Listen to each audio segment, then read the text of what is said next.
show. Always Irish show. Always Irish show. Sometimes it's good to just yell about football. What are you doing? Don't do this to me, Harry! The Ohio State. It's Ohio State! What do you mean, the? It's a poison! I almost stroked out and died over it. I'm glad to be at the party. I'm mad we're this late. You ain't a captain of nothing but a sinking ship! That helps the defense without them even doing a damn thing! Doing a damn thing! The call-in line. 312-988-15. You tell Johnny all you've heard and seen. Oh, Irish. Oh, Irish. Oh, Irish. Oh, Irish. Irish. Yeah.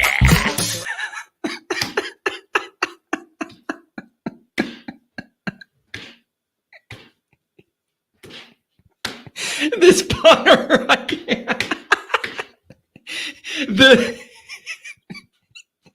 I don't think I could put a lot of these chats up on the screen just to keep it family friendly.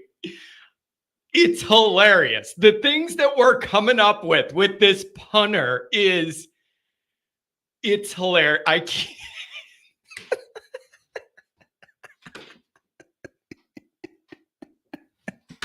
This punter situation.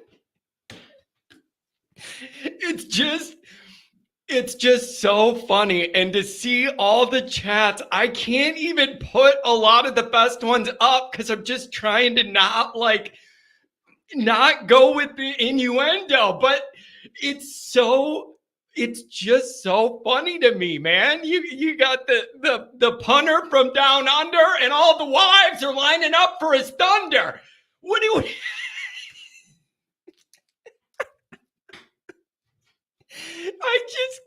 It's hilarious. Oh God, what a great way to start Friday. I mean, it's just, I'm calling him the Kangaroo kicker. It's just a riot. Like it's just so. We just keep getting better looking guys on the team.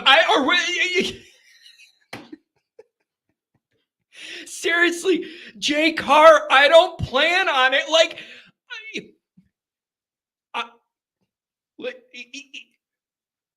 I don't think this isn't like, hey, I want to date the guy, but I can admit when we have good looking players on our team, right? Like that's the thing. It's like, that's not in my taste, but I can acknowledge if you're a dude, you know, when there's another good looking dude in the room, like unbelievable, this guy. Dad's a famous rugby, whatever, Australian youth, Australian rules football, whatever that is, that's what this guy's dad is. They're like Australian royalty. He's probably going to give everybody a pet kangaroo to get in with the crowd. It's unbelievable. All right, oh my gosh. Is he good at punting now? Ask your mom. Like, I don't know. I don't know. I have no idea.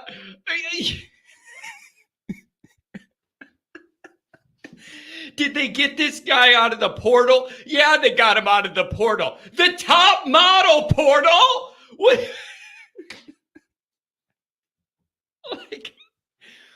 It's unbelievable. And you know what else? It shows that Marcus has a pretty low ego because he's pretty darn good looking as far as head coaches go. And he ain't afraid to bring in some better looking guys than he is. It's just a riot. So I have something on that.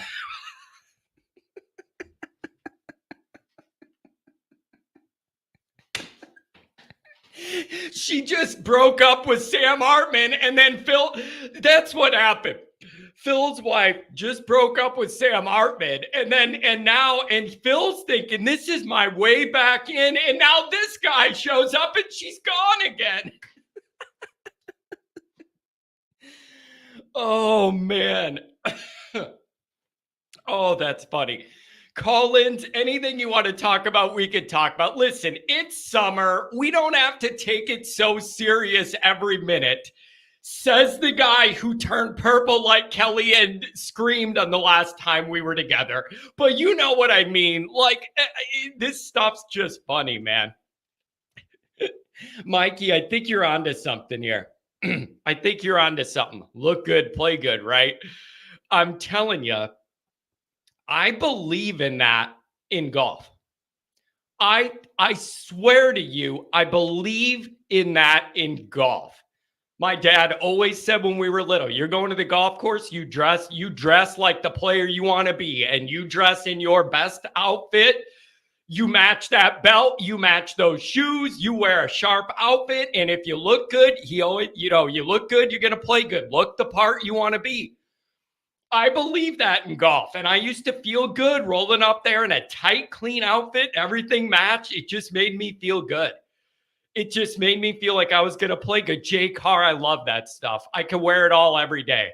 The tennis shoes that I wear, any tennis shoes that I wear, not the Jordans you saw at the blue and gold game, I only wear those to Notre Dame events. They don't see the light of day any other day. Those are special for Notre Dame. The Jordan 1s, the green and whites, mids. J. Carr, I wear golf shoes as my tennis shoes because they're so stylish now with the ones that don't have the real spikes and it's just the little nubs at the bottom. You could wear them. So I just wear them for golf, and I got like 4 different pairs, different colors. I got Puma ones, I got Nike ones, and I just, that you could wear them as golf shoes or tennis shoes because they're really like stylish enough. But no, I could wear golf clothes every day. Just a classy polo, match everything up, get creative with your belt. That's the way it goes. Yeah, John rocking those New Balances. Yeah. Which ones? The Air lawnmower, the lawnmower 5s that every suburban dad in the Midwest has. Every single suburban dad has those ugly, white, dumb New Balances. And they have no style, no nothing, just a big N on them. And then you go mow your lawn. And then you just go, and then you just go mow your lawn. Oh, man. Yeah, we call them the Air Dads, man. The middle suburban dad 4s. Like, that's what it is. I'm a shoe guy. Golf shoes are high on my list of comfortable shoes. I'm telling you, you can't tell the shoes I wear are golf shoes, but they are. And I buy like the Puma ones, get different colors. For somebody who isn't tall, I have awkwardly long hands and feet. So I always got to be sure what shoes I buy. It's a little weird because some shoes look good on the rack. You get them in my size and they look stupid and I look like a clown because I have a size 13 shoe and I'm not even 6 feet tall.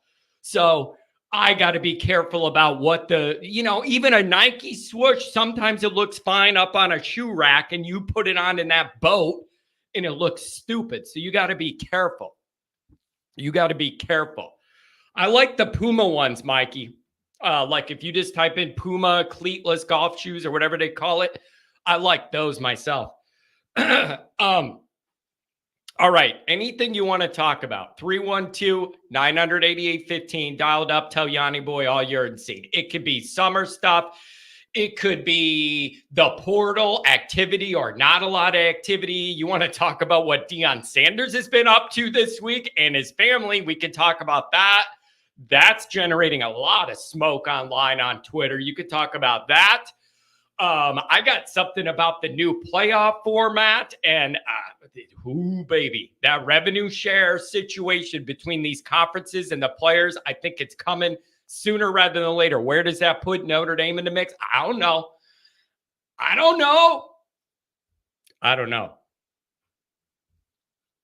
Yeah, Jerry, you're actually, I want to know who is this account because they know me well. Whoever this is has been around the block because they know what's going to get me and they know what's going to make me mad. And the Jerry Reinsdorf thing is a permanent trigger.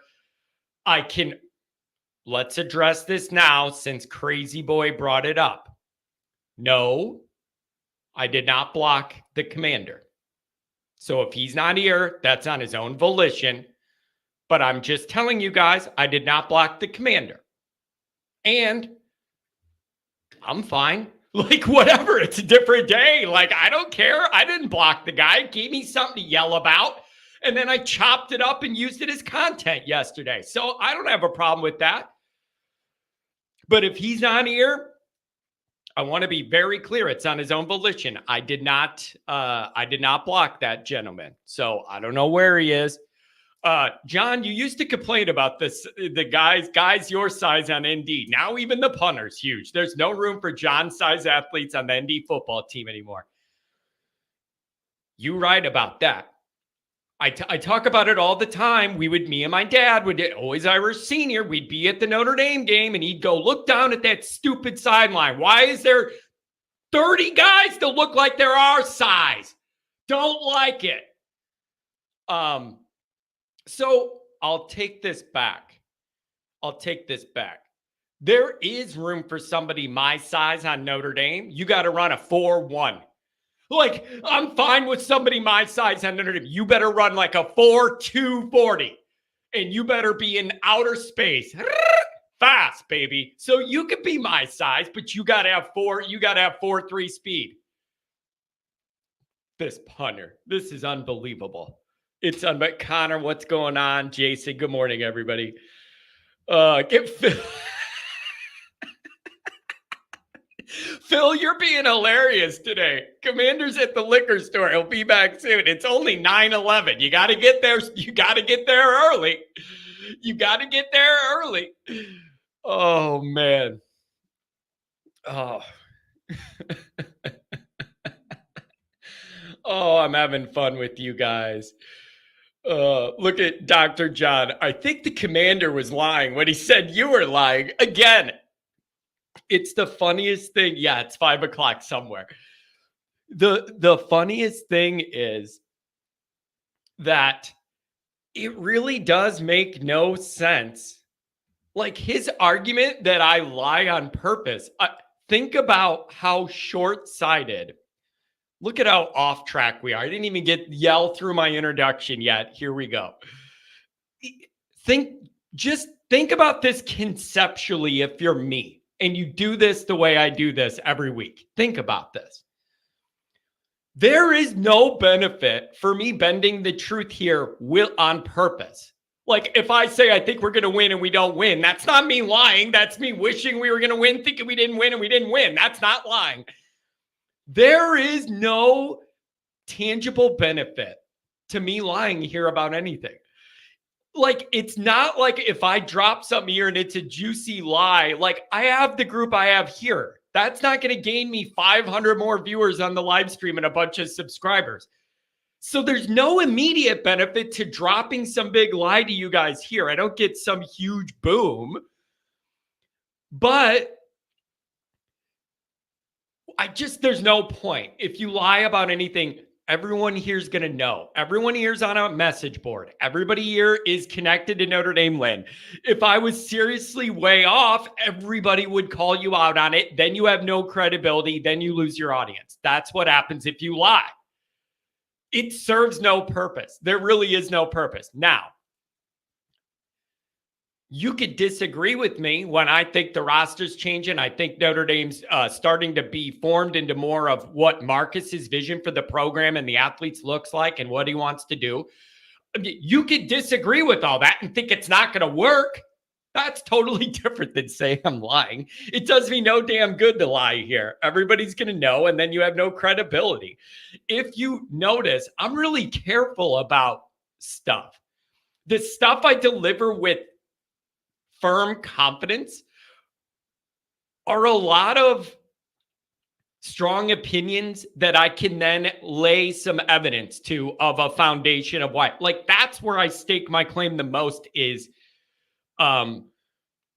here's what I think, and here's the evidence that built me to that conclusion. It isn't stuff like I'm guaranteeing we're getting this player and we're going to do that. I don't know, man.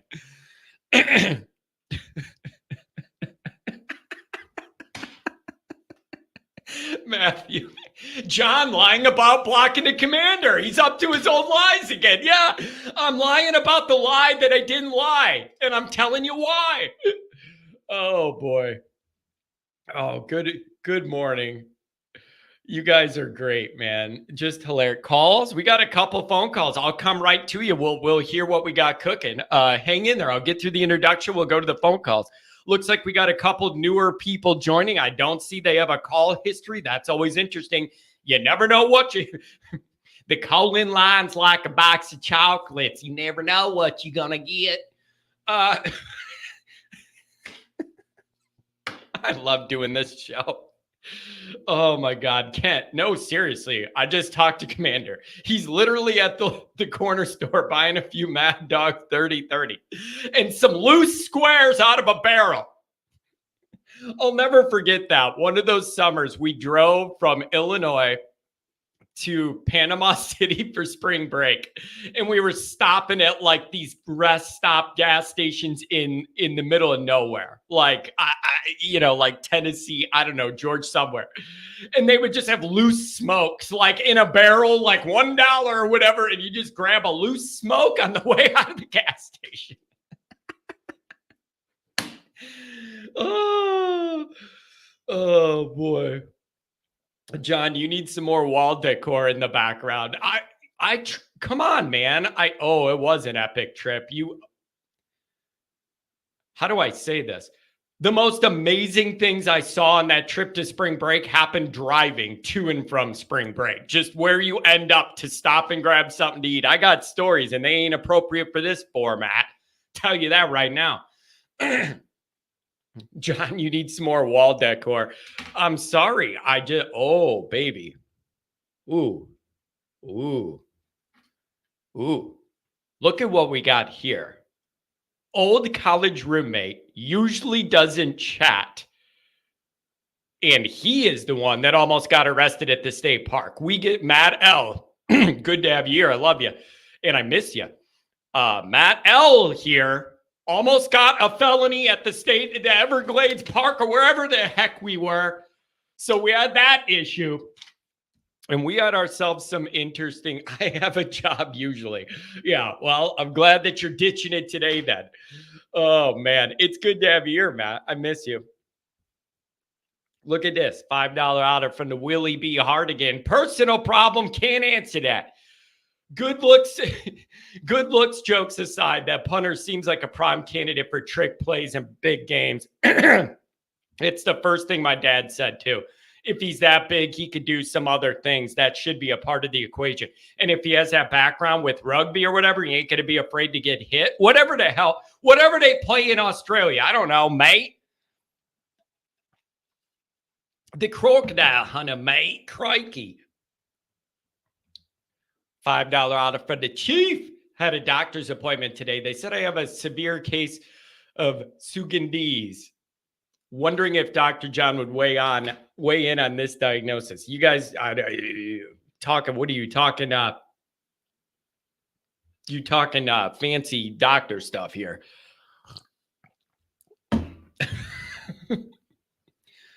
Told my wife she isn't allowed to watch special teams this fall. Oh my God. Look at this. What an insult. My feelings are hurt. Good morning to everybody, and especially Johnny 3-star. Are you saying that? Either way this goes, I'm offended. Are you saying that I'm only a 3-star podcaster, or are you saying that I'm okay with us recruiting 3 stars? Either way, I don't think I like it. Sugandies nuts. Jesus. Man, is this what we're doing? It's just, I'm almost 40 years old, and that's what we're doing today. Oh my God, I love this show. The more immature it is, the better it is, and the happier I am. I don't know what to tell you guys. Oh, man. John, I think he's a football player. RKG Johnny. Now you guys are just insulting me.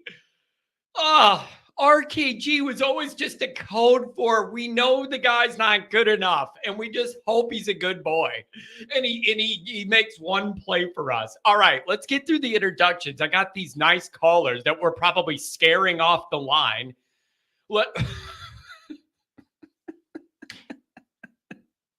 I'm joining late. John is 13. Holy smokes. Happy wife. I'm sorry, man. It's just some of this stuff's funny. And you know the other problem, you guys, too? The other problem? Tell me if you've experienced this too or not. I'm pushing 40 years old. I'm convinced my sense of humor has not really adjusted since I was like 14. I swear to God, the same stupid crap I thought was hilarious at 14, I think's hilarious now. I always thought that like my sense of humor would mature. It really did not. The same dumb crap is hilarious to me from when I was like a teenager, and I never grew out of it. Always Irish Senior. Morning, Rudy. I think we all have a mad dog story. Man, you guys drink the rough stuff. You guys drink the rough stuff. Nikki Dean, it's good to be heard and seen. What's going on, man? $5 holler from my main man, Martinez. He's a felon, but he's ours, and that's why we love him. No, Johnny, you're a 5-star. No wine and cheese here, buddy. I can always count on you for a good time and possibly some trouble. All right, thanks for being here. As always, you can find the program on YouTube. Do it. Subscribe if you haven't yet. Appreciate it very much. Give the video a thumbs up. That helps Yanni boy out as well. Notifications on. You know why. That way you alerted every time a new episode drops. I know you don't want to miss it. Twitter. Search for Always Irish or at Always Irish Inc. Emails alwaysirishnd@gmail.com. Audio only. Anywhere you want it, you can get it. If you don't want to see my face and you want the audio only, God knows I don't blame you for that. Get it how you need it, okay? Instagram, Facebook, Always Irish Inc. USA Today, Irish Wire. You can read my thoughts there. It's true. I can write. I know it's hard to believe and read sometimes too. How about this? Patreon.com/alwaysirish. It's the former Notre Dame captain who liked to crack skulls as a hobby. Mike Goolsby, leading tackler. I love that, man. We got some big plans for this season. Oh, it's going to be fun. So thanks to everybody that's over there. Where's Commander? Where's Commander? I told you. He's in line at the liquor store. We're going to see what time it opens. I don't know. But again, I'm going to say this. We have a few more people that joined over since I started. I swear to you, I did not ban Luke. I did not ban him. So if he's not here, that's on his own volition. Maybe he pushes me far. Maybe I pushed him too far. I don't know. Or maybe he's Jerry Reinsdorf's burner. I don't know who it is, but but it's important to me. You guys know I did not ban that man. I did not ban him. He's welcome to come back, and I'll yell again and make more content out of it. It doesn't bother me. It doesn't bother me. That's what I'm here for. And he gave me an opportunity to rip a funny video and add flames to my head on the thumbnail. I mean, I had a smile on my face putting that together. Look at this. Happy wife, crappy life. Yeah, when he runs off with the punter and the quarterback. Unbelievable.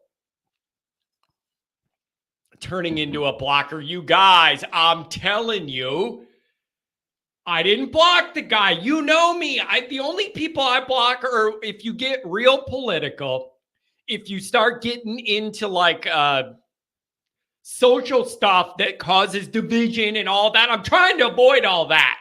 There's enough of that everywhere else you look. I don't need it here. I don't need it here. Commander Luke's related to Mark May. I didn't expect that throwback. I really didn't.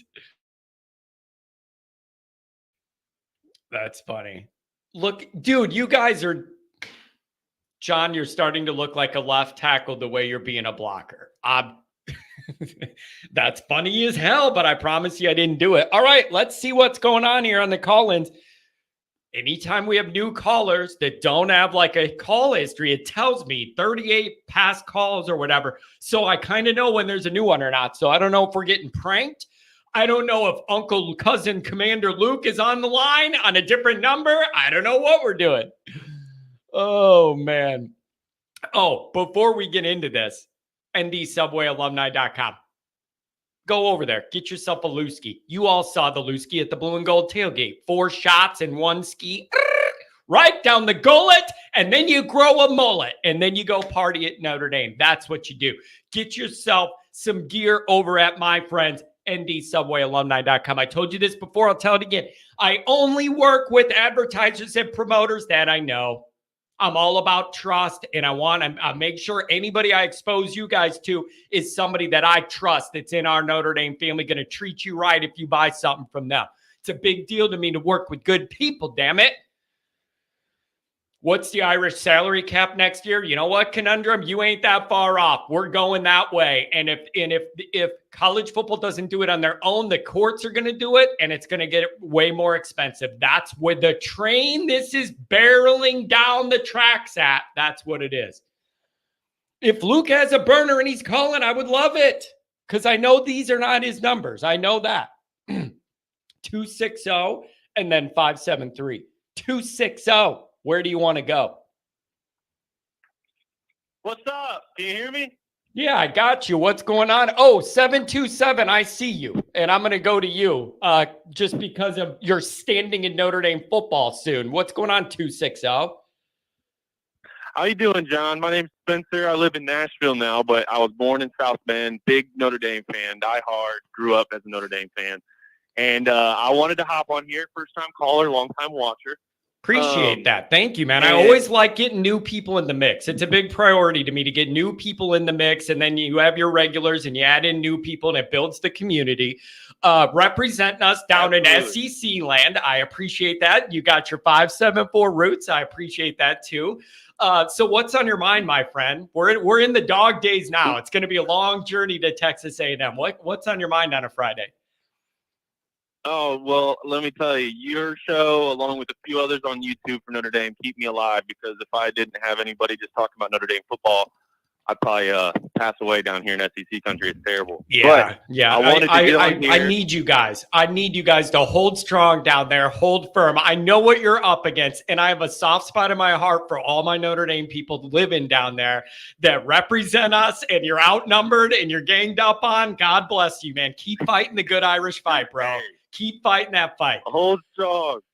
Hold strong. Yeah. No, my wife, she's a Michigan fan, believe it or not. What? That's crazy.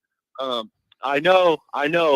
And her father graduated from Michigan. It got him out of the ghettos of Detroit, provided a much better life for his family. Go back. For the reason he went.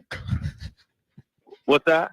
I said you should go back. No, I'm just kidding. That's you should go back. Yeah, go back to that. I would rather choose that life in the Detroit hood, damn it, than 1 week in that cesspool in Ann Arbor. Sign me back up for old Detroit ghetto. Put me down on that side of the ledger, bro.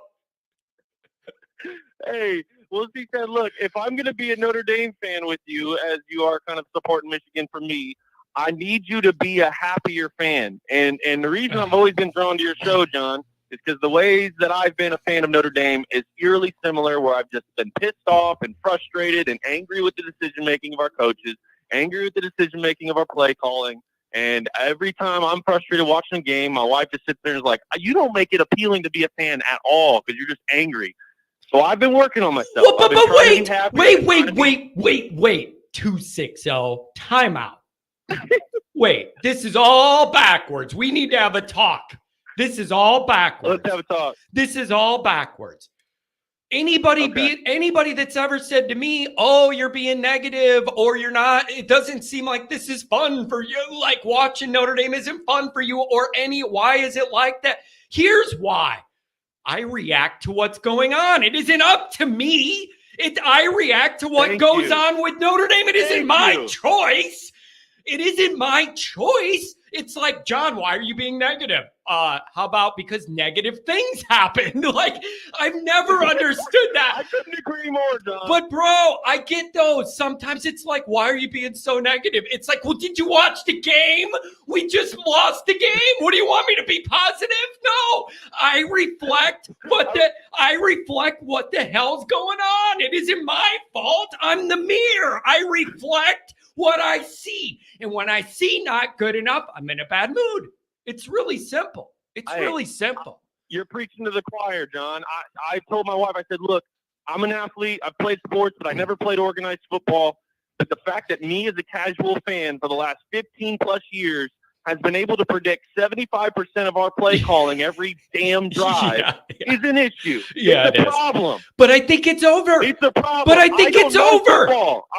Don't you think that Denbrock's here to make that not a thing anymore? That should be one of his number one features should be better planning entering games, keeping teams honest and off balance, and then very importantly, if Notre Dame gets bogged down, Denbrock's experience could quickly recognize that and adapt to other things to get us moving the ball again. I believe it's really going to make a difference. I do. Could not agree more. Denbrock, we trust. In the variety of play calling, we trust. I've been telling people for years, we've had the playmakers, we've had the teams, but we do not have the headset smarts for whatever reason at Notre Dame to be able to make it happen. Deshaun Kaiser's the most egregious miss at quarterback that we've ever had. That dude was a baller, and we only let him loose when we were down 3 touchdowns in the fourth quarter. We had playmaker after playmaker on offense out wide and at running back, and we never capitalized on any of it because we have to run a 2-yard up the gut run on first down every damn drive. I'm hoping it's over. I'm hoping that is all over. And you know what? You bring up that you're making me think back to the Kaiser time period in Notre Dame-ness. Here's the frustration, and I'm sure it sounds like you're going to agree with me. One of the big frustrations I've had at my age, 39, is for most of my adult life, if Notre Dame had one really good side of the ball, the other one was so bad you couldn't win anyways. Like if the rare years we had an exciting offense, then the defense couldn't get off the field. And then all the other years the defense plays really good, but you score like 7 points in a big game or something. Like we need Notre Dame clicking up on all levels just one time and have it all come together to where the offense and the defense can both be good enough in the big games, not Central, not Miami, Ohio, the big needle-moving games. Yep. And Marcus Freeman's going to get us there. I think we've been close. Clemson in 2018, I was at the game. You know, Julian Love goes down, but we were shutting that offense down. Then they abused the hell out of Vaughn. Why are you making me think of that? Why are you making me go back to that moment? And you know what? Actually, because I had to be there and live through it. And I want to get angry with you, John, honestly. I like that. Maybe I should come down to Nashville. We'll go hit the strip. We could get angry together. That sounds like fun, baby. Let's go. It. I'll show you a good time. Let's go. Come out there and see one of these tailgates with you. Oh, yeah. You know what we'll do? We'll rent out the top level of the Honky Tonk Central right on downtown, baby. Johnny Boy get himself some fresh rattlesnake cowboy boots, and we're going to have ourselves a weekend. Let's have a weekend, John. We'll shut it down and say Notre Dame country end only, independence only. Oh, yeah. I like that, baby. Yeah, dude, it's – man, I just – listen, it's a big year for Notre Dame. It's a big year for Marcus Freeman. We all know the number. We all know the year 3 history with Notre Dame coaches. This is year 3. Like there's a lot of pressure. You got a big flashpoint moment right out of the gate, week 1. You got this new playoff everybody expects Notre Dame to be a part of. Like I'm seeing the footprint of Marcus Freeman's vision start to take hold.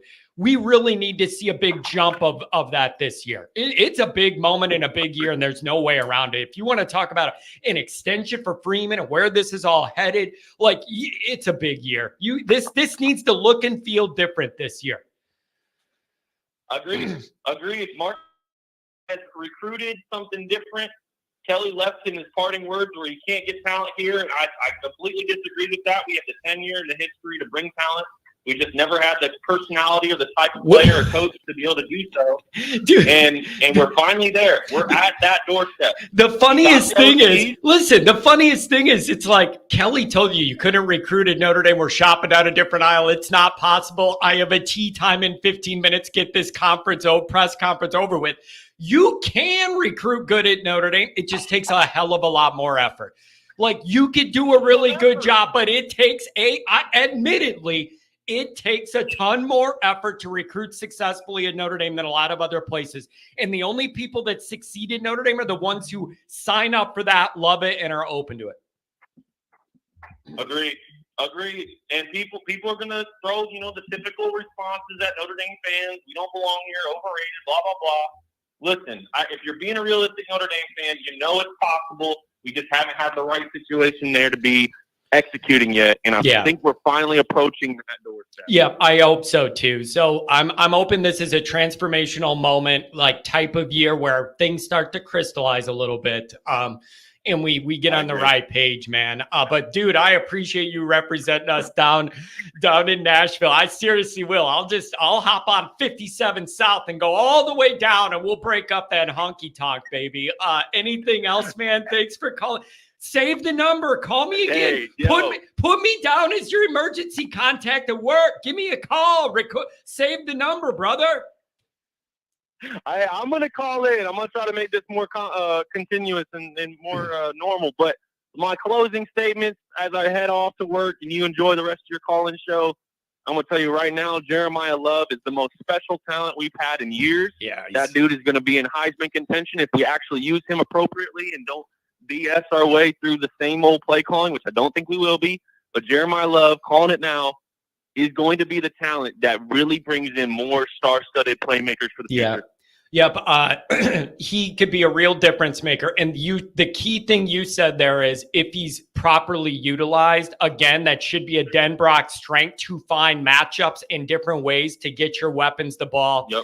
And in some space. So I think he's going to have a really, really big year. So, hey, man, I love the call. I love having new people. Save the number. Give me a call again. And then call for the post-game shows in this season, man. We go live right afterwards. I'll pull you up, baby. Hey, we'll cry or celebrate together, and I'm going to get you to Nashville, and we'll have a couple beers. Oh, I would love that, man. Stay in touch. Good call. Thank you. Yes, sir. Talk to you soon. Have a good one. Oh, man, this is just going to be one of those days. Looky what we have here. 573, you're coming up. But Notre Dame royalty is in the queue here. Who is it? It is Mike Singer from Blue and Gold. What's going on, Mikey? All right, am I allowed to drop F-bombs? I mean, I try and avoid it. Is there any way you could replace it with something else? That's fine.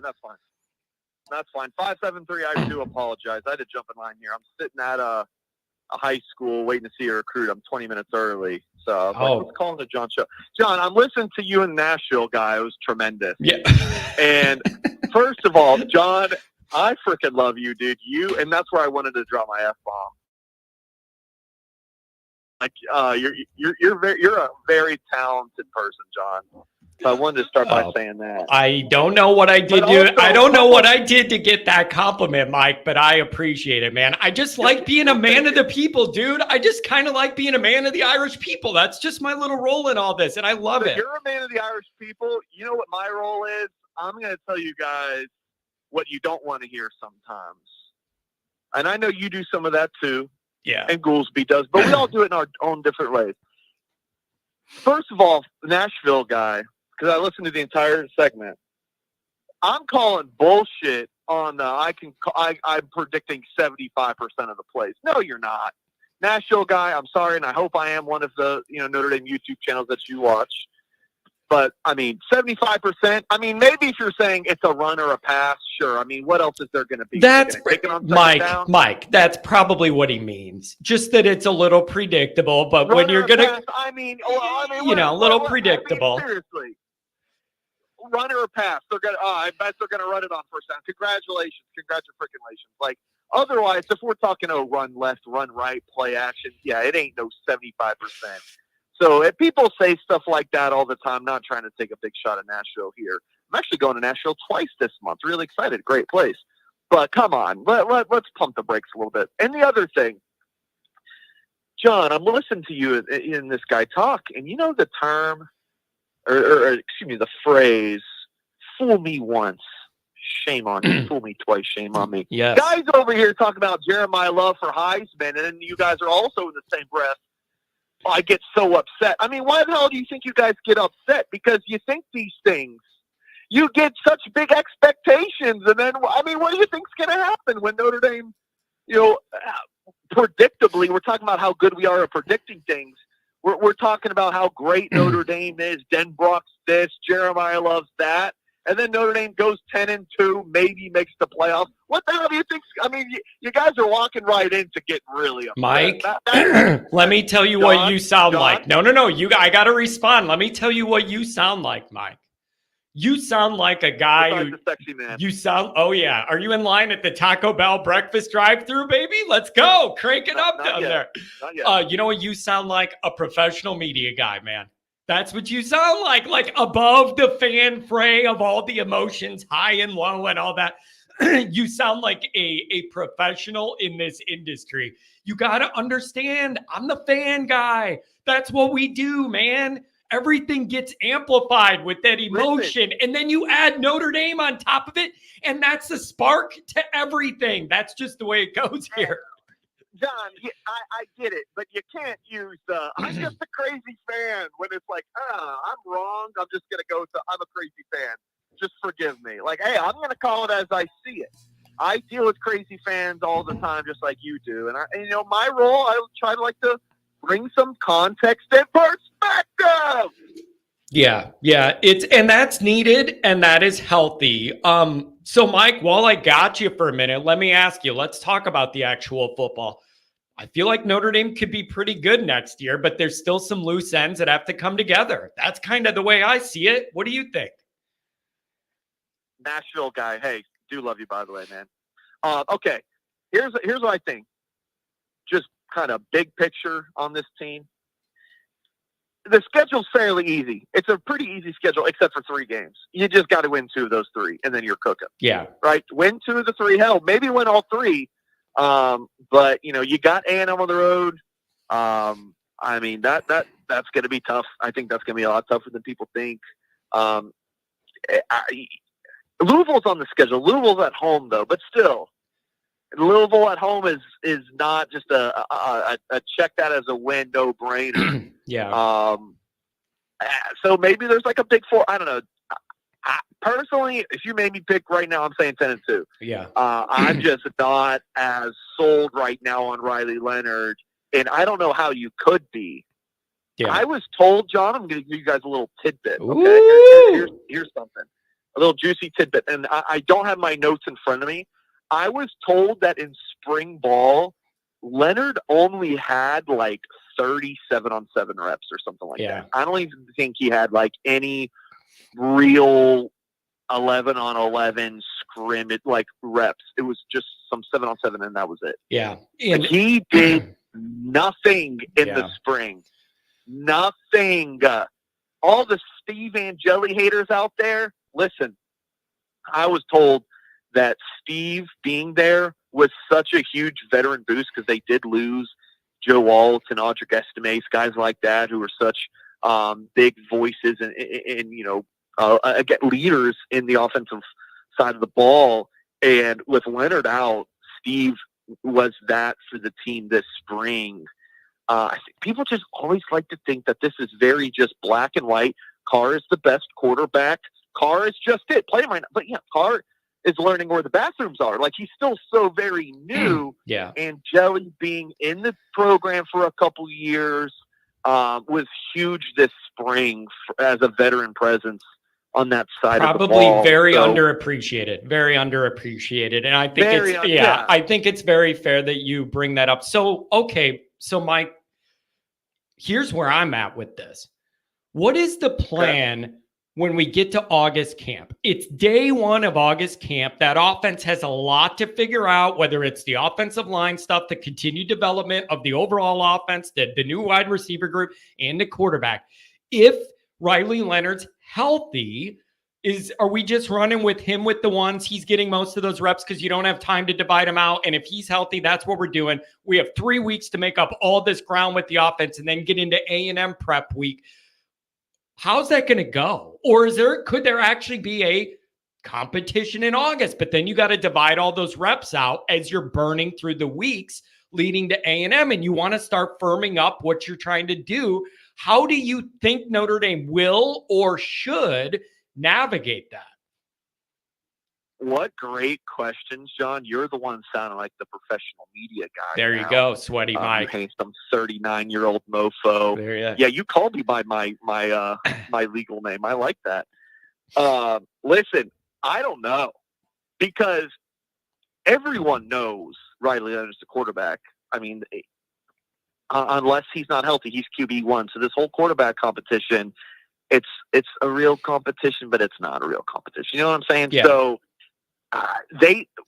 for all the things you just said, new receivers. When's Mitchell Evans coming back? Is he supposed to be ready by fall camp? His timeline's been pretty quick. I think they expect him to be back. So running backs you feel good about, but Evans coming back, new receivers, new tackles, new quarterback. You really don't have a lot of time to there's one word I want to say, but I don't know if I can say it. It rhymes with pick. You don't want to pick around. Yeah. You want to figure this thing out. That's the problem. See, Mike, that's the issue is you lost all of that in spring. And then that means when we get to August, they're starting from ground zero. And the problem with people wanting a legit quarterback competition is I just don't think they want to divide up those 1 reps and create all that, when in their mind, you don't go to the portal and get Riley Leonard unless that's the guy you want to be the number 1 guy. That's just how I see it. What do they need to see from Steve Angel? You know what Steve is. He's an old wily vet at this point. Yeah. So, dude, it's fascinating. It's a boom or bust for me with Riley Leonard in this offense. Like, you definitely feel comfortable that you got old man Mike Denbrock in there, and I say that as a compliment. We talk all the time with Goolsby about the gray hair factor. I love that you have this, outstanding recruiter as the head coach. Yeah. And that's his expertise is recruiting, and he's fantastic in media. But on the field as a coach, he's still very new to being a head coach. So you got the gray hair factor with Golden and Denbrock, as we like to say. So you definitely feel more comfortable there, but man, it's talented on offense, but good Lord, I don't know, dude. Mike, we've got a lot to figure out. Yeah, I know. And not a lot of time to do it. I'm telling things are, Mike, because all summer it's going to go by slow as can be. The dog days of summer. My baseball team is the worst that there's ever been in the history of baseball. They're off. I won't watch any baseball the rest of the year. I'm just going to worry about this every day in the summer, Mike. Can you respond to this? Somebody just chatted. Steve Angeli's the check down warrior. Is that fair or is that an insult? Oh, it's an insult because the guy's just trying to be an ass. Like, it's what it is. Yeah, welcome to the morning show, Sweaty Mike. That's what you get here sometimes. Yeah. Listen, I've been saying he's kind of like your West Coast style quarterback from 2005. There's a lot in the short game. He's big. He's not very quick. But he's just a really good, solid quarterback. Yeah. That's just is what he is. I mean, dude, he took shots in the spring game against Oregon State. Like, he pushes the ball downfield. The phase-on touchdown in the Oregon State game, Chris Mitchell in the spring game. Like, he'll take some shots. Check down warrior. Man, I love that this is not my show, so I can just kind of let these loose. Yeah, exactly. Your audience.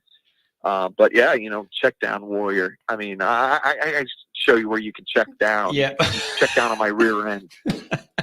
I like that, man. I like that, man. I like you cranked up in the morning. Okay. I have a serious question. And I got about 3 more minutes. Perfect. Let me ask this. I don't want to overestimate what Denbrock could bring to this offense that makes it get different results in big game moments where we have fallen short repeatedly over the years. How much of a difference do you think just him being in the building and his vision and experience is going to do for this offense?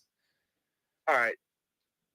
Maybe it's because I learned under Lou Emoji, but Lou always kind of had the line of thinking of it's never as great as it seems, it's never as bad as it seems. So I'm gonna follow that here. Listen, if Jesus Christ, our Lord and Savior, the offensive coordinator, like he all knowing, sometimes that's not even enough. Like your players have to execute. Yeah.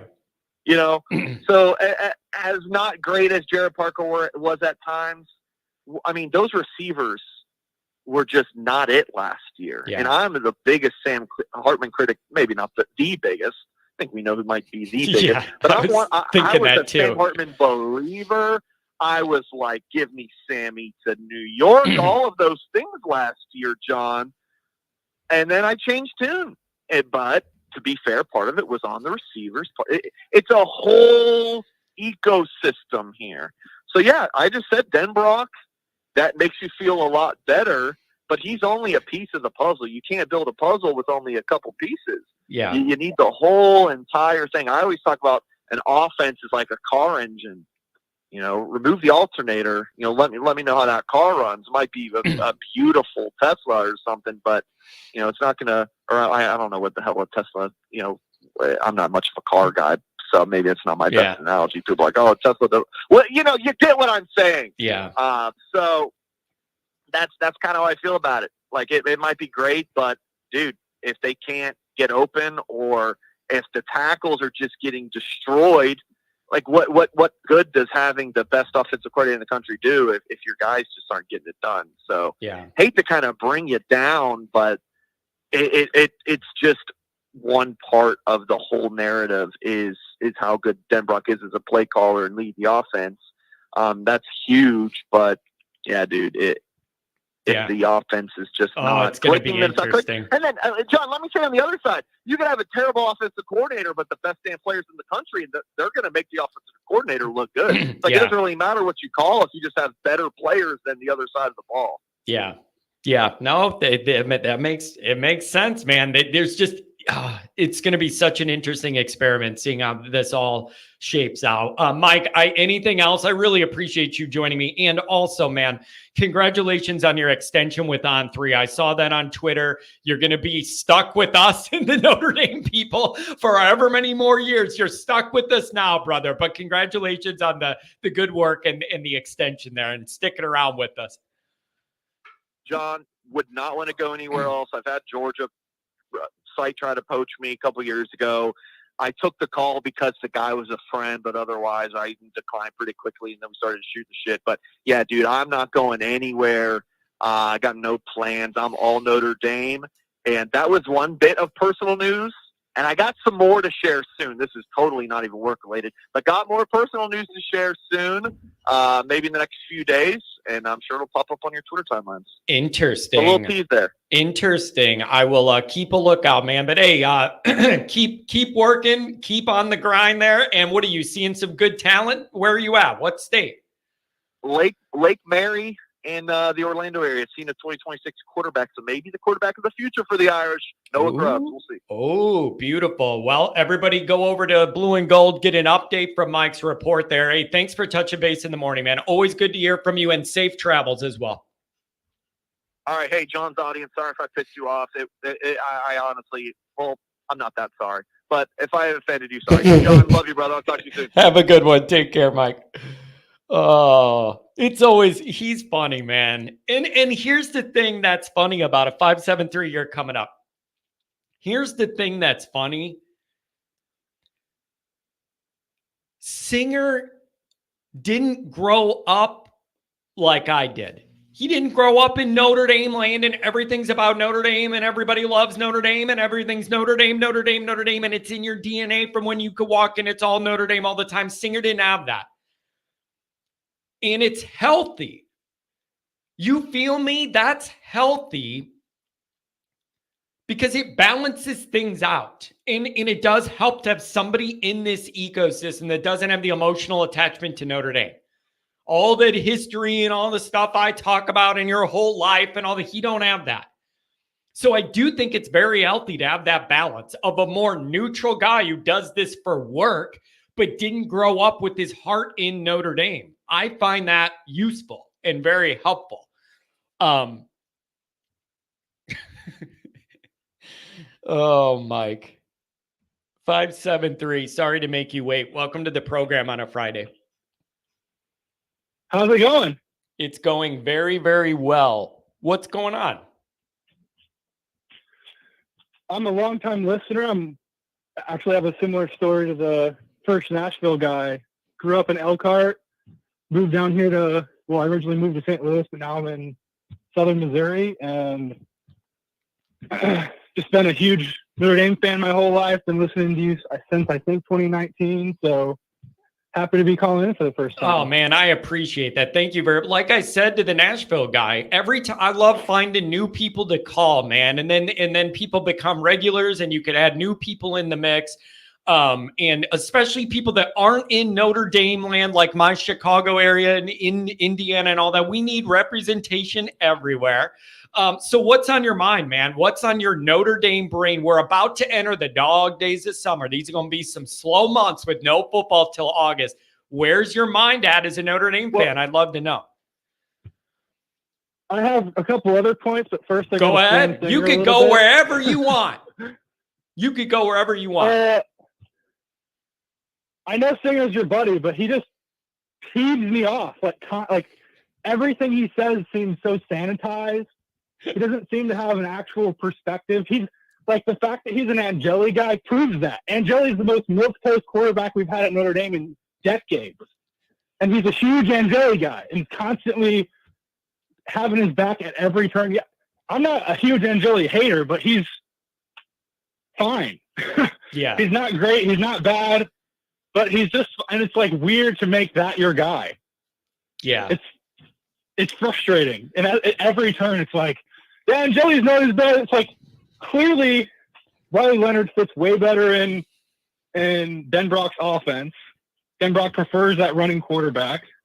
Doesn't make any sense to me to push this narrative that, Angeli has some of the most experience, and he's that veteran presence. He's played like 2 games. Yep. Veteran presence from 2 games? Man, what are you talking about? Dude, I kind of wish he would. Hartman's pet, and how good was Hartman? I really, man, I wish. I'm sure he learns himself. I'm not trying to completely poop on Steve Angeli, but come on. Here's what I'm mad about. What I'm mad about is I wish he didn't have to go look at these recruits, because then I could pull you up on the line while he's on the line and you guys could have debated it back and forth. Sometimes, but do you think that, right. But I think sometimes he may feel like he has to be a balance, a counterbalance. But that's so stupid. It comes off as fake because it's just trying to counter the fan narrative is what he's constantly trying to do. And it's like, that's not your real, even if something is obviously sitting you in the face, Angeli's mid, you can't admit it because you're trying to combat fan opinion, which is so weird. Yeah. It's just, it doesn't make it comes off as Notre Dame CNN. It's frustrating. Yeah, man. I wish he could be on there so you could go back and he's forth. Not trying to trash anyone, but also not trying to pick anyone up. Sorry for talking to you. Yeah, dude, listen, man, I get it. But I don't think that. But here's the thing, though. Wait, I know some guys he's not for everyone, and he's not for me. It's just. Yeah. I listened to his whole interview now. Every point he was making, I'm like, bro. It's just funny that you say he's not for everybody. That's what a lot of people feel about me. There's a lot of people who take one second to listen to me and they're like, yeah, not for me, this guy. No, I don't need my blood pressure raised just by watching. I get it. But but wait, here's the thing though. I don't think Mike would go out of his way as hard as he does if he really doesn't think it, because there's really no benefit in that. Because if you don't believe it, but you're pushing it, and then it doesn't go that way, that puts you in a bad spot as a content guy. So he's been put in a lot of bad spots. Like his takes. I just think that. Do you think the big difference is he ain't an ND guy? He didn't grow up with Notre Dame in his heart and his soul and his family, and it was life and death the way I did, and that bleeds into the way I do the show. He's a company guy, so he's going to toe the company line. That's all. Like, I think it's a corporate thing. He's not trying to come off too Notre Dame because the on-3 people don't like that. Because then when the on-3 people come on, he has to back up those ideas, and he doesn't stand behind it strong enough. Oh, I wish you guys could have debated this. Middle zone. Oh, I wish you could have debated this. I'm so mad he had to go. And also, maybe he also feels more freedom to come into here because it's not his platform, and he can let it rip a little bit more because it's just different when you're a guest than when it's your show. Like, maybe there's some of that. When he's letting it rip, he's bumping up Steve Angeli. Yeah. That's him letting it rip. Come on. It's so like, what? Oh, man. This is funny. I did not see it going this way. That's what you're ripping? Yeah. Well, that and anyway, but I wasn't trying to be negative. I don't like dogging the guy because, like I said, it's not something. He's just not for me. But it's good content. Just so you know, give my peace of mind. I don't have a problem with it. It's juicy content. Doesn't matter to me. The main thing I wanted to talk about was how I'm honestly a little worried for you because things are getting too good. And your thing is being angry. And what happens if we have a nice season? God, like we're not gonna be yelling, we're gonna be screaming happy, not screaming mad. All right, crazy. Do you want my response to that? Here's I've legitimately, I've really thought of this when you're doing this every day. Here's the way I look at it, man. If I'm doing this show the way I do it, and bad things happen to Notre Dame, whether with recruiting or actual games or whatever injury, when bad things happen to Notre Dame, personally, I'm very miserable. It affects me in my real life. I genuinely am miserable. But I know I'm going to have good numbers though, because whenever something bad happens, people know I'm the guy that's going to get real worked up, and then they find a cathartic release by watching me go nuts, and then they live through that, and it helps relax them. So when bad things happen, the numbers do go up because the drama drives it. If we're good, the numbers are going to be just fine, and I'm not going to be miserable. Like so it's going to be fine either way. That's how I have to look at it. It's like a business. When I'm most miserable, I know I'm going to do good numbers, and that's what gets me through it because the other people want to see me get mad, and they know I'm going to. So it's good for the business, but it's bad for me personally. And then if we're winning and good things happen, the numbers are going to be good then too, and everybody's not miserable. That's the way I got to think of this as like a business to not lose my literal mind. Yep. That makes sense. I'm just seeing, because I was listening to Reggie Brooks on the Lucky Lefty podcast talking about how in order to get anything built for any athletics, they had to first do something that's like much bigger for something in the academics. So the program was constantly hamstrung because the administration was completely against doing anything like they're doing with that Goog expansion. The money's never been flowing like this for the football team ever. Like there's never been this level of support. And definitely since Lou Holtz, that's why Lou Holtz ended up leaving. And yeah, do you feel like there's a change? Do you feel a shift in the overall program with the 100%? You got a younger head coach. It feels like an NFL team. You got a younger head coach. You have a more modern, younger president, and you have a younger, more modern AD. And I believe I'm starting to see some things kind of change and modernize and things. And the other thing is getting things done some of these things they're moving on pretty quicker than they ever did before. Not that expansion of the building. Kelly's wanted that for like 10 years. But like, I just feel like some things are changing, at least in a more modern way. It's crazy. It felt like someone just turned the switch on and the giant Notre Dame machine just started turning. And it's like, oh, you guys hear that rumbling in the back? Oh, we're coming. It's crazy. So you feel that momentum building. That's momentum. That's what you're telling me. You genuinely feel the momentum of all this building on the field, off the field, the support around it, all of that. You feel like we're building towards something here, and you can feel that inside you. Is that where you're at this summer? Absolutely. Like, even our scout team is being recruited at a high level. Like, every facet of this roster has been carefully considered. And I think this is all a Chad Bowden thing. And the fact that we kept him, we're able to keep that momentum that he started is like, we've got the best GM in the league, basically. Like, we've got John Lynch. We're getting crazy picks out of nowhere and they end up materializing.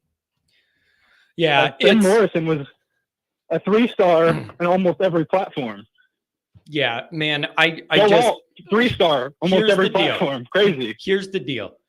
I feel a lot of these changes. I believe in a lot of the recruiting changes in process and result, the way they're doing it. There's a big debate on that, and it gets ugly on here of if it's good enough or not or whatever. And whatever, it's never going to be good enough for a lot of people. I see a lot of tangible changes there. Here's the issue. You got to win big for people to really believe, man. And we haven't won big in so many decades. We haven't won big in so many decades. A lot of people that love Notre Dame in their heart and soul, they just can't totally buy in right now because they've been hurt so much and they have all that scar tissue. And they need to see the actual result of something different to then get on board, and then maybe the floodgates open.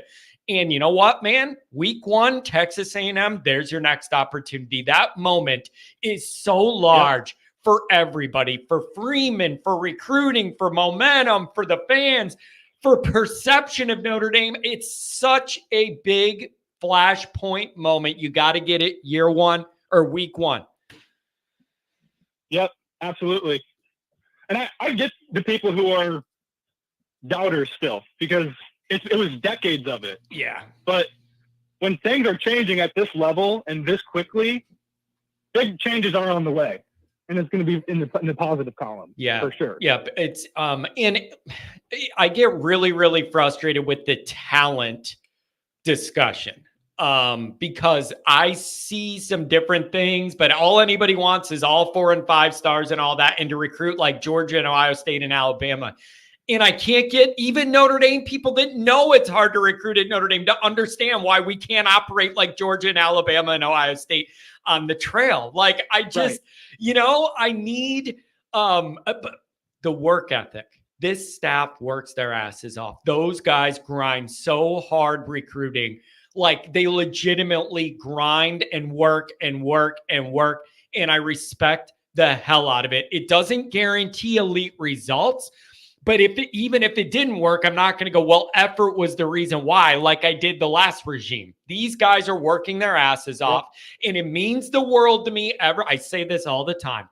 When little Johnny lays his Irish head on the pillow at night, I need to go to sleep knowing the head guy at Notre Dame's doing everything he can every day to move us closer to that next championship. And I literally, honestly feel that with this group. 100%. And it starts with Freeman. Like, have we ever had a head coach work this hard? Like, even Lou Holtz didn't like to recruit. But here's the other thing, man.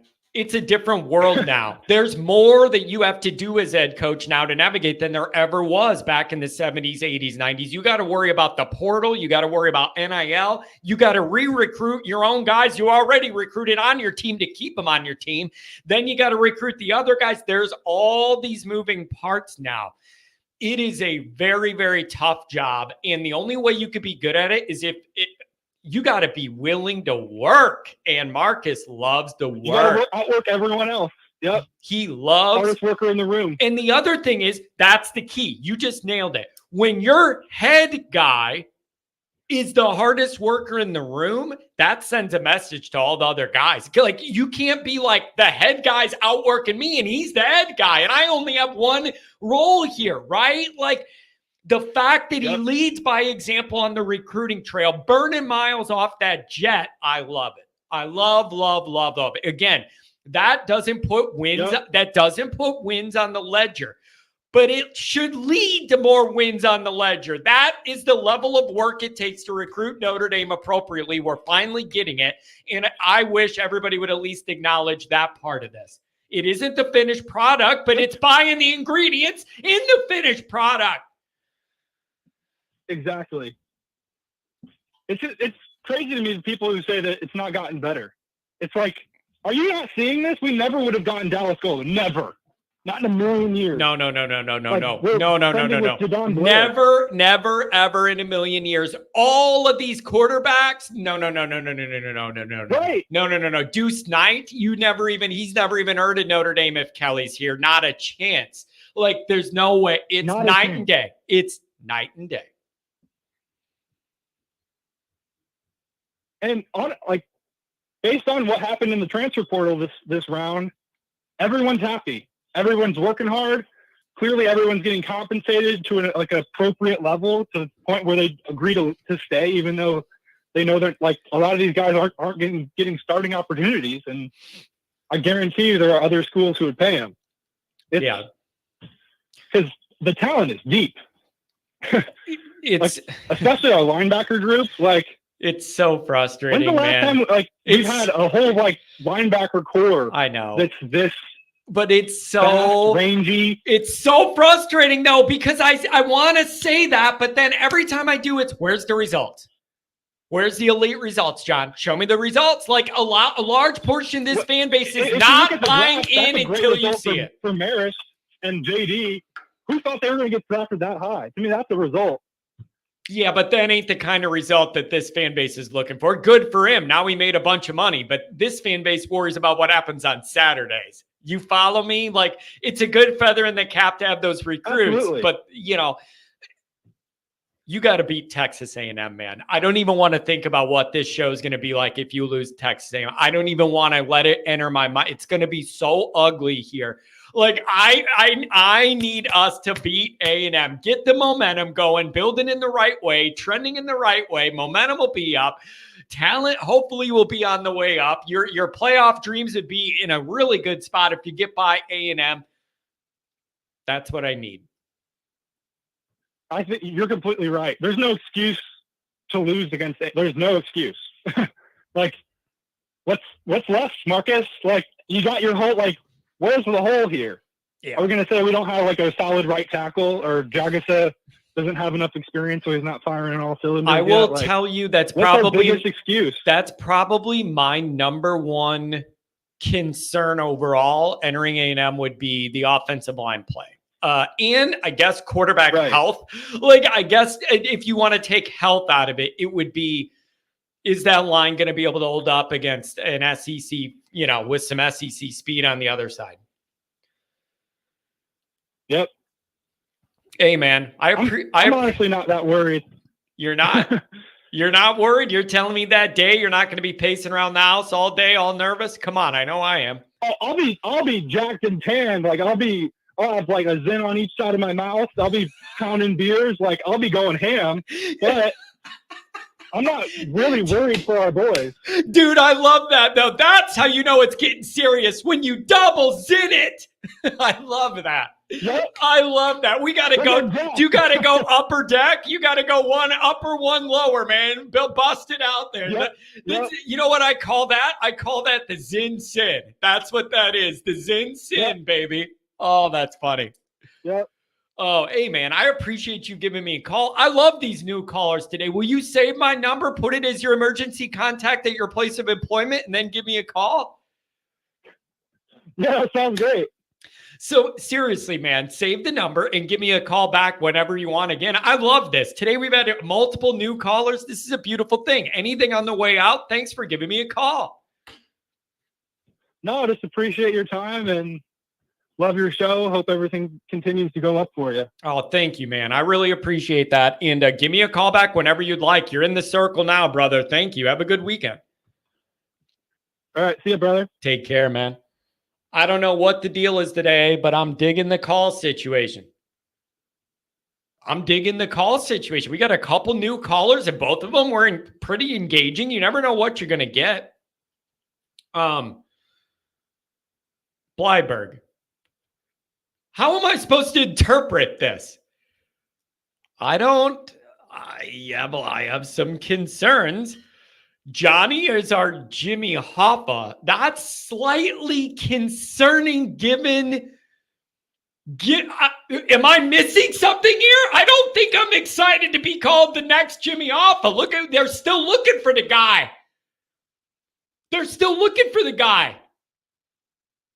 And almost all the people in Chicago all those people in Chicago that know what happened to him, they're pretty much all dead now, all those guys. So they took that to their grave. But I'm a little uncomfortable. A man of the people. I'm more worried about me ending up in a bridge, in a concrete brick under a bridge. Man of the people. Come on. Hoffa was cremated. Yeah, while he was alive. Usually the cremation happens after. You got to remember that. Oh, man. Yeah, he's in your driveway concrete, man. I'm telling you.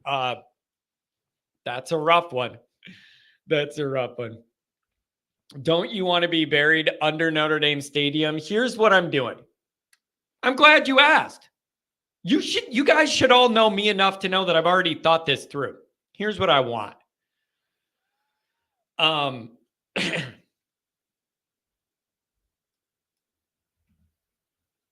I'll get back to that. People are acting like Kelly didn't get big-time recruits. He did. I do agree that Freeman and Mickens are killing it, though. You could say he got them, but not enough. Or wasn't able. Like, you could pick the ones that he got, and there were some really good ones. But it was never enough to get the overall team where it needs to go. So where did it get you? You didn't have enough of them. Or you didn't get them, like, I don't know. Kelly's got some good guys from his time at Notre Dame in the league. So what? We didn't win a major bowl game, so it wasn't good enough. Right? Am I misinterpreting? Am I not understanding? Certainly, you can name really good guys that came through Notre Dame for Kelly and they went to the league. But what did it get us? The Camping World Bowl trophy? Great. And again, God, I hate this conversation. I hate it, because it makes me sound like an asshole more than I want to sound like one. Oh, Kelly doesn't have the talent. Look at the guys he put in the league and all that. No. Good for them. They are rich. They are famous. They got a hot wife. Good for you. That doesn't do me any good. I'm worried about Notre Dame winning. Okay? And I know, John, that's rude. John, that's short-sighted. John, grow up. It isn't about you as a Notre Dame fan, and you know, be happy for these guys. I am. I'm happy for all those guys. Generational money reflects good on Notre Dame, helps recruiting when they see Notre Dame guys get drafted. I'm proud that they're representing Notre Dame in the NFL and all these different cities and the charities our guys get involved with. I love all of that. But I care more that they win in Notre Dame. That's what matters to me. To me, that's what matters to me. Not you didn't win anything in Notre Dame and then you get drafted. I'm not having a party for that. Okay? So I'm happy for all those guys, but that's not the same kind of excitement as Notre Dame actually winning things while these guys are at Notre Dame. Again, we're kind of getting into the O-line U lane. Oh, look at all these guys. 2 more, our first 2 picks, offensive linemen. I love it. When comes the time where the entire offensive line dominates an elite opponent and everybody's impressed with Notre Dame's offense? That time has never happened. Anytime you could think of Notre Dame, like, this just all makes me sound like a bad person and a bad fan. John, nothing's good enough. John, whatever. I'm thrilled for all of our guys in the league, but I don't care about the NFL. I care about Notre Dame winning shit.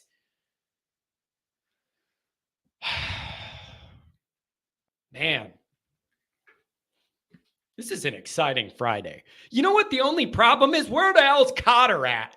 This has been a lively morning, and Cotter's nowhere to be found. What's the deal here? Manny, the O-line is soft against elite teams. Yeah, that's the problem. Oh, God. Do you remember that? What was it? The first Georgia game? What did we rush for? It was like 27 yards or something, and the other one was 52 yards. Like, that's not real life, man. Like, you can't take yourself seriously as a football operation when you're running the ball for like 50 yards in a full game. I don't know. Oh, boy. Adam, what was his record the last 3 seasons? I'm just not ready to throw Freeman a parade till he gets us back to BK's level of winning.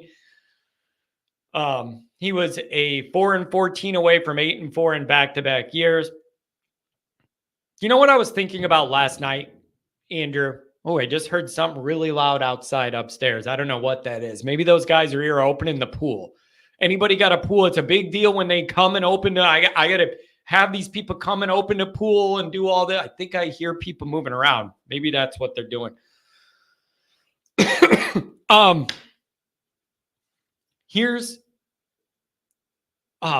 you're going to hate this. God dang it.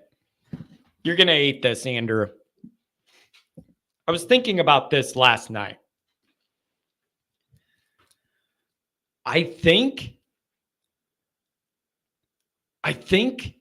that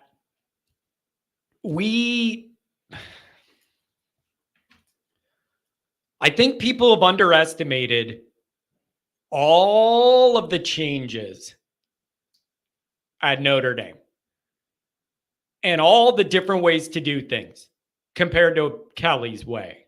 All of the adaptations, all of the little nuance, all the changes, Freeman learning on the fly. I think overall the general fan base underestimated how much there was to get done and pick up on.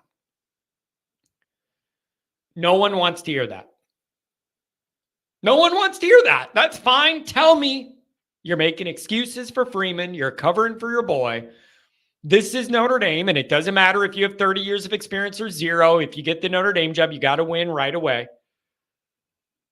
I'm just telling you there was a lot of work to do.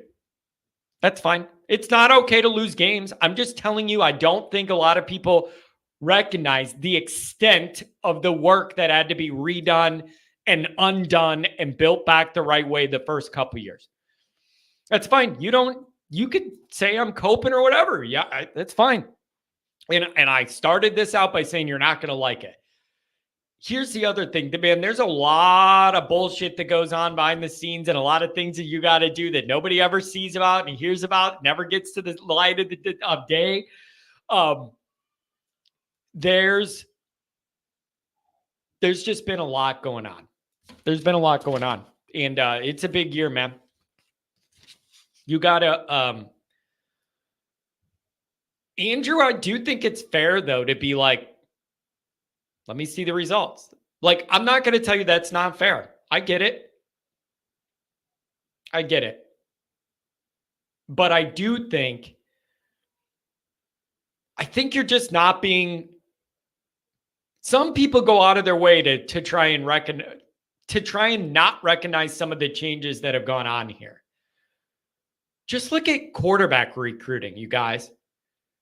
Just take that one sample out of Notre Dame land. Quarterback recruiting on its own. It is absolutely night and day, 100% total difference in approach and results of how Notre Dame approaches quarterback talent now. 100% increase in every way on the plus side. 100%. The guy just You got Carr, you got Minchie, you got Deuce, then you have Grubbs and Art in 26. Like, none of this is happening with Kelly. Do you all accept that? It takes too much work, too much relationship building, too much time to land these quarterbacks. And it's the clearest example of like such a big change. It's just night and day. It's just night and day. What was this? Oh, that's a good point too. This is one of my big fears, actually. I'm actually glad you're bringing that up, Pump Bacon. The worst case scenario to me in Notre Dame land right now would be, I talk about this all the time. The worst case scenario would be we get all of the training wheel years of Marcus Freeman while he's learning on the fly, making mistakes in games, and he's got to learn how to navigate it. And you only got 10 guys on the field. Like, my nightmare would be we get all the training years, and then when he's ready to go and he's not like learning on the fly and he's really ready to go, that he goes to prime years and we got all the training mistakes. That would be the issue. That would be the issue.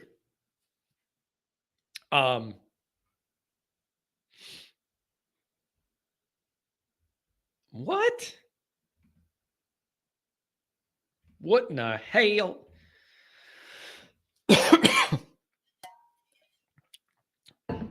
Bama Charlie, welcome to the program.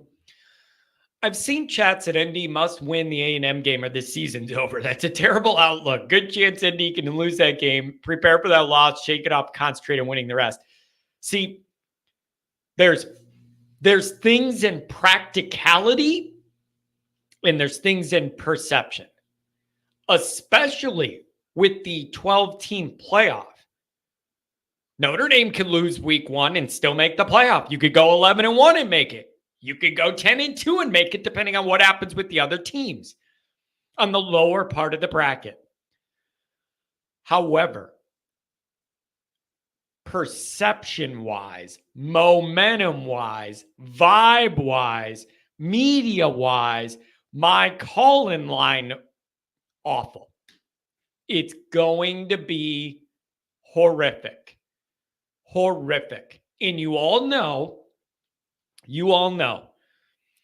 week 1 games are blown up and magnified way more than any other game on anybody's schedule because you're sitting around all summer waiting for your football team to come back, and it all points to week 1. And then you have all that outsized buildup. Think about how much more we could build up A&M than Florida State this year or whatever, because it's week to week. You only have 1 week to build up to a game because there's other games in between.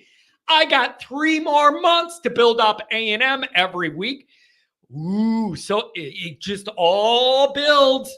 It just all builds. And there's so much pressure and emphasis and a big magnifying glass on that.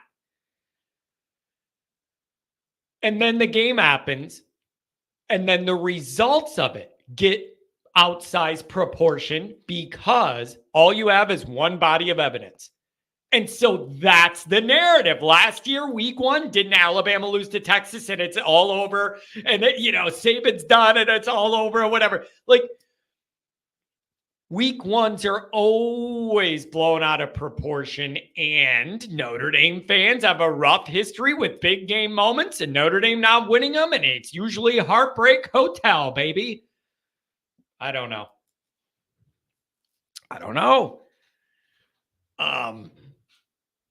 Oh, yeah, Yak, 100%. I talk about it and I write about it all the time, man. Does it worry you that Elko is a defensive-minded head coach and he knows Riley Leonard like the back of his hand? Yes. Really think about it. I often talk about all the weird stuff that happens that it's so Notre Dame-y. Like, so much shit happens that it's just a Notre Dame-y thing because it's weird and bizarre. Notre Dame plays Duke last year. wins the game, pulls it out of there, a noose in the last second, gets lucky to win that game. On the last play of the game, you bust up Riley Leonard's ankle. That causes him problems all year. But you're thinking, sorry, we didn't mean to do that, but we're done. It doesn't matter. We're done. Then we end up getting the guy that we caused the injury to come play for us. And he's still got problems with the injury.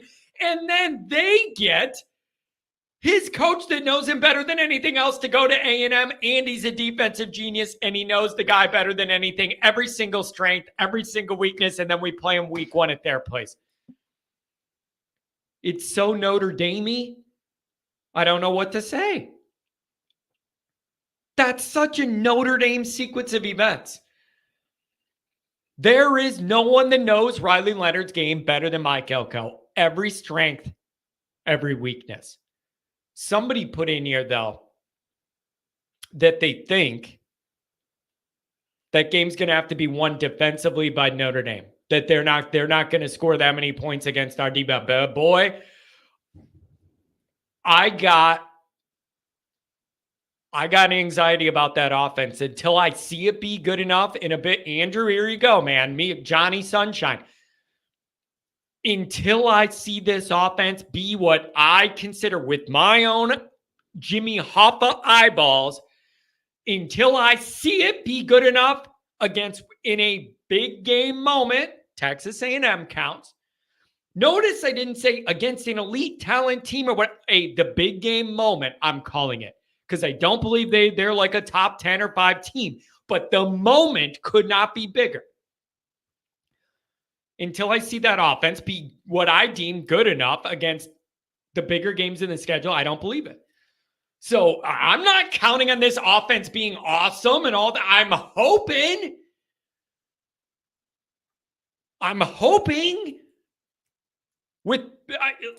but I'm not counting on it. So you don't have excuses. I'm not making excuse. We need to win week 1.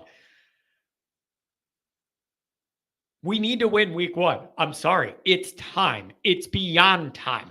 Last year you had a chance to do. That's the other thing that bothers me with this. Last year you had a chance to break through this big game loser, all that crap. You were in position to do it against Ohio State. For God's sake, just hand the football to Audric Estime. That's all you had to do. That's all you had to do. Hand the ball to Audric Estime. God put Audric Estime on earth to carry the football in the last offensive series at Notre Dame Stadium against Ohio State. That's why God made Audric Estime, is for that moment. For that series, for that piece and moment in time. And he didn't get the opportunity.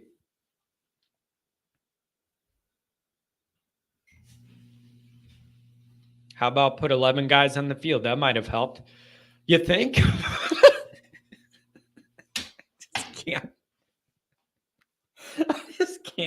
I can't.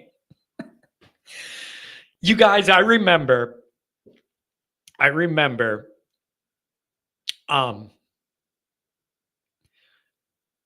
go live 1 minute, like literally 1 minute. And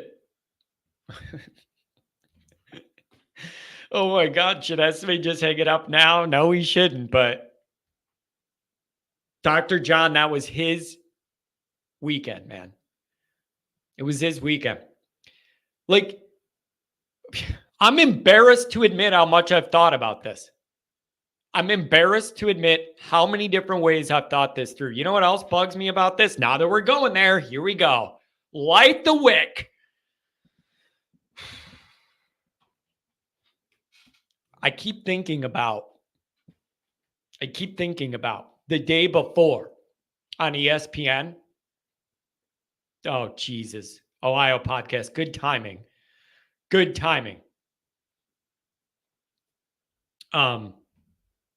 When I think about this, I think about Friday, Estime did the ESPN shows. So he was on McAfee and he did all that and whatever, right? And Notre Dame got the chance to present a player to be on the dais and sit up there in the perfect weather, perfect early fall weather with Touchdown Jesus as the backdrop for the McAfee show and game day live from whatever, ESPN bullshit, whatever. And they picked Audric that Friday to go represent the team and sit up there on that dais. Not only that, but he came up there sleeveless, ripped, jacked. You guys, that's not random. That's not random. You did that for a reason. He was the team representative that you put up there for a reason. He was up there shirtless showing you that beef for a reason. And the reason was to give him the ball at the end of that game. That was the reason.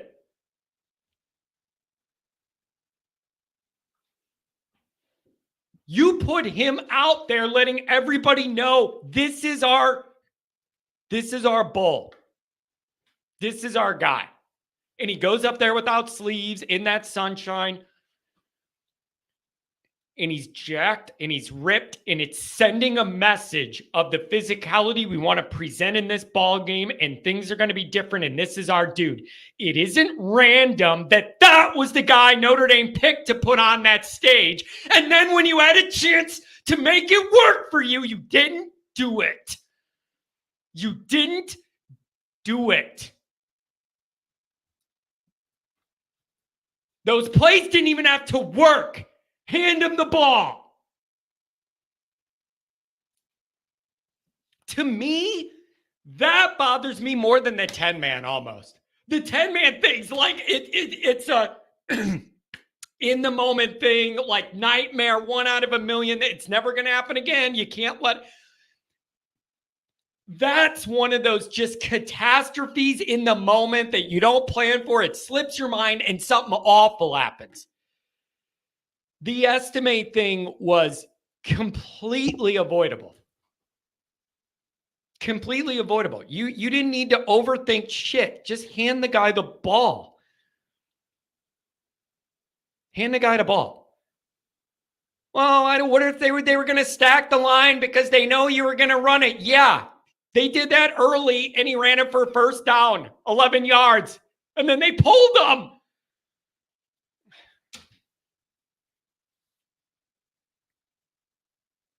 First down, and he runs it for 11 yards off the left side, and then he's out. The guy was born with that body for that moment, and he didn't get the chance. He didn't get the chance. So that's on Parker. That's on Freeman. That's on Gino. Blame everyone. I don't care. Blame everyone. But the funniest part about it is those plays didn't even have to be good. And it increases. That's my ultimate argument with this. If you just hand the ball to Estime nonstop, even if he gains no yards, it increases Notre Dame's chance of winning. He didn't even have to get 4 or 5 yards and another first. Just anything he did with the clock running and whatever, and maybe he breaks it and the game's over again. He ran it for 11 yards on first down. My point is the plays didn't even have to be successful to increase your percentage of winning the game. Draining the clock, making them blow their timeouts. Anyways.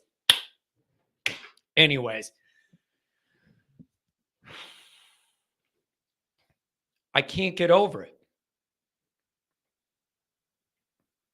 I can't get over it. I just can't.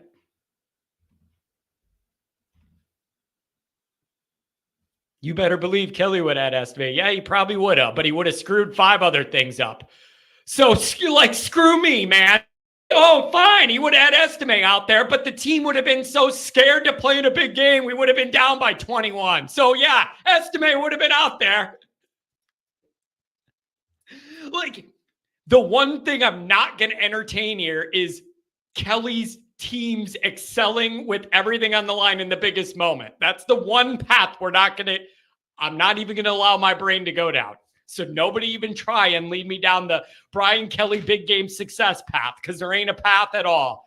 You're wandering through Vietnam, chopping your way to make a path, because there ain't one.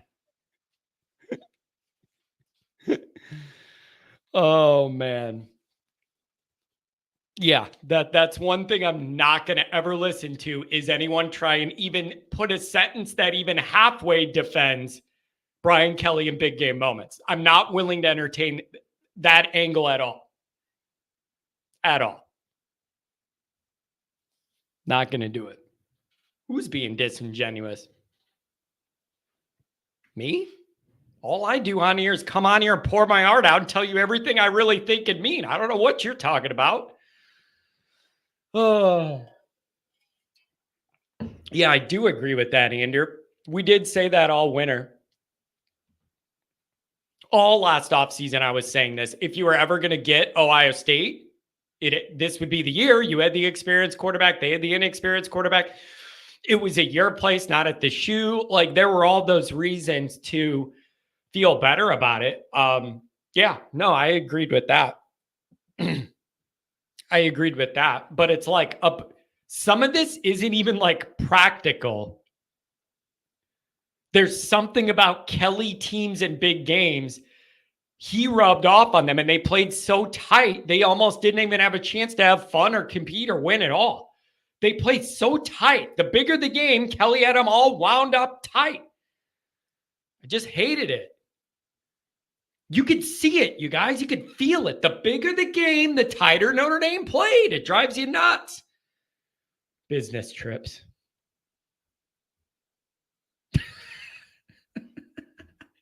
Hartman rhymes with Bartman. Yeah, another famous Notre Dame alum. That's the funniest thing, man. Go figure, dude.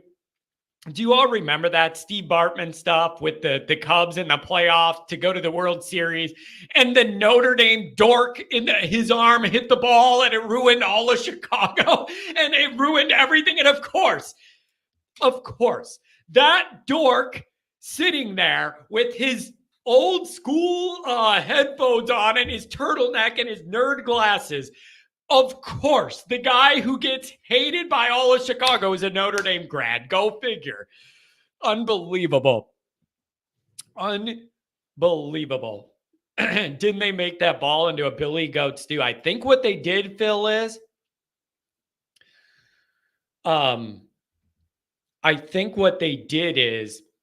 pretty sure they blew.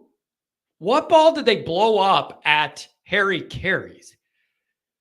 There was some ball they blew up at Harry Carey's that was bad luck. I forget whether it was that one. Yeah, I think they blew up the ball at Harry Carey's. And they took the shreds of it and melted it into a soup you got at Harry Carey's or something.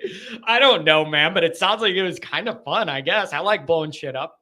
The last time I ate at Harry Carey's, I sat next to Marv Levy. He and I had a deep philosophical discussion about football. Like, you want to talk about random football stuff, bro? I just, this was a long time. It was the downtown Harry Carey's.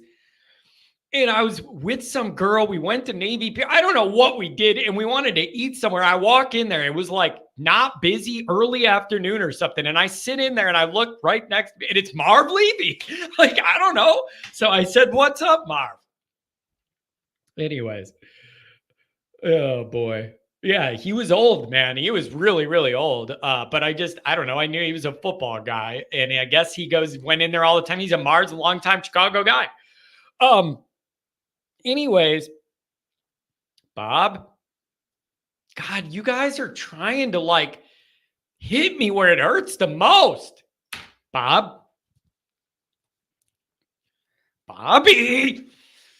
don't do it to me, Bobby. Do you know how many times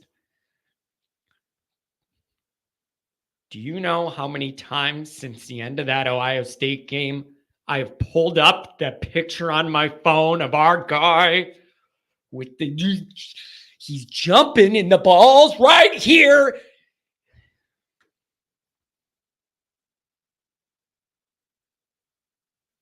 I did the same thing with Bush push. I did the same thing with Bush push, not down at the goal line, but the 4th and 9 or whatever to Dwayne Jarrett. Do you know how many times I still frame to see our guy's finger right here? A quarter tiny to you minute, just no air in between our guy and the ball, but he catches it, and then my John's miserable all over again. And then here you got a guy in the middle of the field that jumps, and it's right there to be the hero. You could live forever off that one play. Change all the big game Notre Dame narratives. Knock off Ohio State. Nope. Couldn't do it. Couldn't do it. Haunts me every day. Andrew Gonzalez was good all year too. He was statistically one of the most reliable infielders. Well, and then they boot the ground, the double. And I mean, I'm a Sox guy, so I loved it, but I was watching for the drama. I mean, I loved watching that happen to the Cubs because I don't like them. But I just mean, like, for that kind of moment, it was a big deal, man. It was a big deal. Whew, man. Oh, what did he say about losing those Super Bowls? No, we didn't talk about it. I didn't bring it up while he was trying to enjoy an early dinner. I didn't go there. Oh, man. Marcus 10, man. This is just such a good name. It's such a creative name. It every time I see it, my soul dies a little bit inside, but it's worth it because it's funny. And it is. Do you think we're in a hell now, or is this just a really long purgatory? I hope it's really long purgatory. Otherwise, what are we all doing? If you're in a hell, you're in hell. I don't think you get to exit it. Look at this. Stay calm, Johnny. Yeah, you know me. I always stay calm. You know, you guys, that's one of the big features of this show. That's why I've grown this following. Everybody really appreciates. Everyone really appreciates a Notre Dame YouTuber that just stays calm all the time. And I never get too high and I never get too low. I just like to stay calm all the time and deliver you guys the information. You know what I'm saying?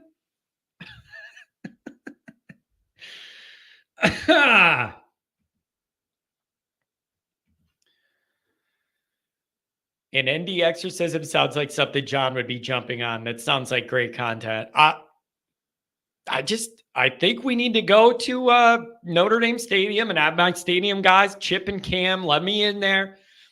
I got some holy water I took from the diocese. I had in my car.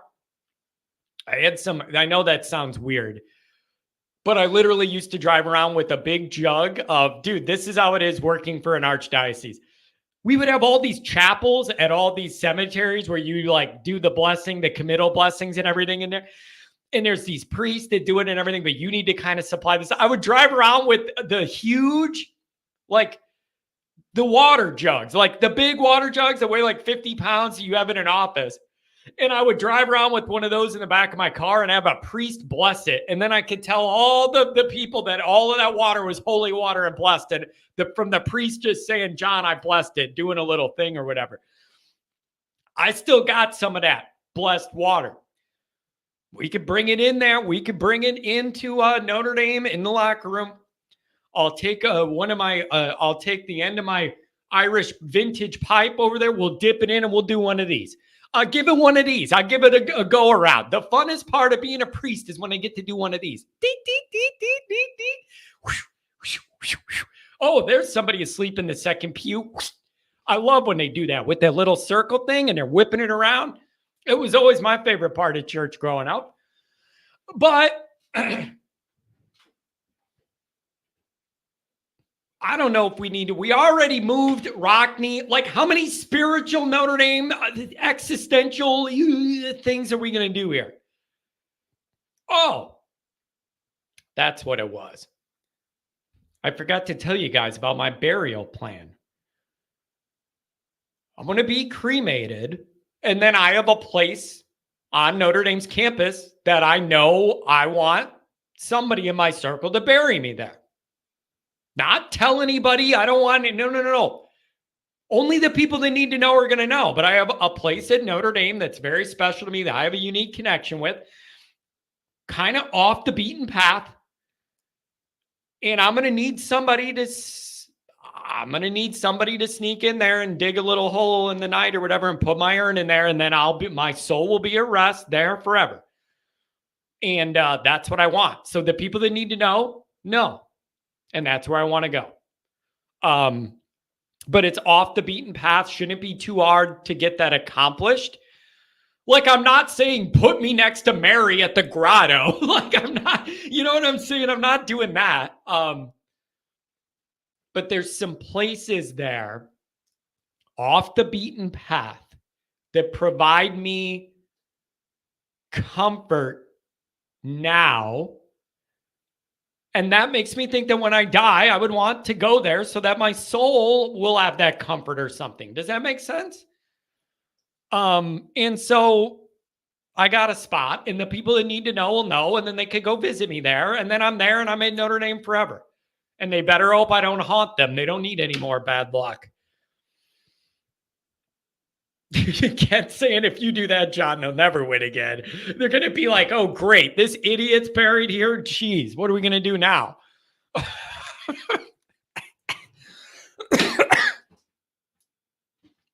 The Irish tailgate. Yeah, I guarantee you it ain't in the middle of a parking lot. No, it's not Leahy.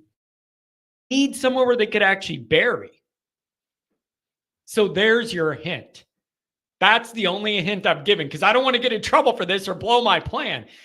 There ain't concrete. Let me put it to you that way. It's going to be somewhere where it will be easy to till the ground and get Johnny in it. That's the deal.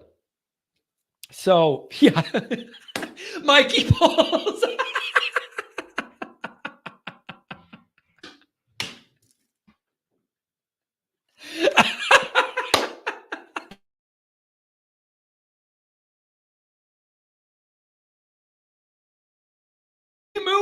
We move Rocky's grave over here, and then they just put me right in it. That same hole they took him out. They just dropped John right in. Oh man. Son Chance Kid, you might be onto something. Johnny likes to wander around away from the crowds sometimes. Not so much now because I have too much to do with too many people and I'm having a party every time. But I used to need a few minutes away from the crowd, and there are places you could walk there and find some peace, some solace, some prayer, some religiosity in your life. There's things you could do there. So I'll be there sometime. Let's just hope we win something before I got to join it. Okay. Yeah. You know what else we're going to do? Did you guys know this? The technology on monuments and headstones is so good now. This was starting to become a thing when I was phasing out of the death business. To where like you can put like a QR code on a headstone and go up there and with your phone, scan the QR code at a guy's headstone and it'll bring up his obituary, guys that were in the military will say served in Vietnam and tell the guy's story. And you could just like literally take a pic that's whatever it is, the barcode or whatever, a QR code, and it brings it up. There's other ones where you could put like a recording. There's a little thing there, like not a Bluetooth, I don't know what it is, but like a recording of your saying or whatever you want to say. Bro, I need like a headstone and you walk up to it and it just goes, that's right. Like that's what I need. That's what I want. I want one of those where you could just set it up and it'll automatically say, it'll just go, anybody walks by John's headstone and he goes, that's right. Oh, shit. Commander Luke's going to dig up Johnny. At least if he's trying to dig me up, I'm worried about him trying to put me in.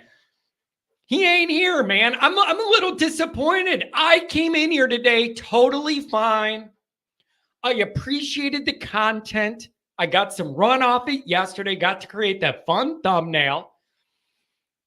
Like, I'm totally fine, and I was ready for him to be here today and act like it never happened, and we just keep it moving. So, but again, I want to tell you, God, that's so good, Ohio podcast. Andrew, don't even get me started. Total nightmare, Andrew. When they had the hurricane, we sent a bunch of people down from our archdiocese to help. They literally had bodies in those above ground tombs floating down the roads. Like literally like canoes floating down the roads. It was an absolute nightmare down in New Orleans, and our archdiocese sent a crew down there to help them, and it was bad. I mean, they literally had them floating down the road. Like, it was just, there they go. Woo, there they go. It was not a pretty scene, but we did go down there and help. John's headstone says, sometimes it's good to just yell about football. Isn't that perfect? God, that's good. Oh, that's good. That is disturbing, Andrew, but it really did happen. It was a mess. Just an absolute mess. There was people all over, and it was a huge legal mess. You couldn't find some people. You couldn't identify others. Just an absolute nightmare for everybody down there. It was really, really bad. But we were happy to go help. Oh, boy. Jeez.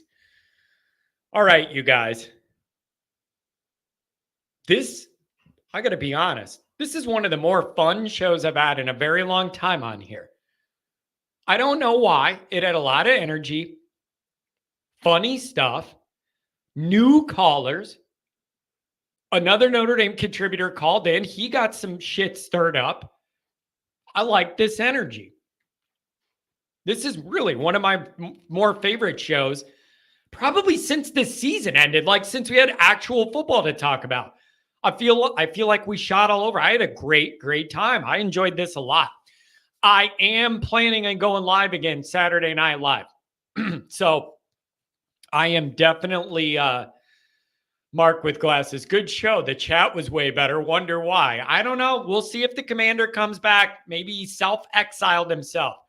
But I'm just telling you guys, I swear to you, I did not ban him. I would never do that. I didn't ban him.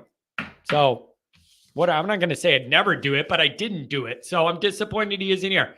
I came back ready to go. I got my content over and I'm over it. Whatever, man. So hopefully he comes back. Maybe he creates a different account. I don't know. Crying belly. I don't know where he is either. I don't know. But I'm planning on doing a Saturday Night Live. I do thank you guys for the chats. My main man, Martinez, the Chief, Willie B. Artigan. I thank you very much for the donations. Everybody, really great show, really entertaining.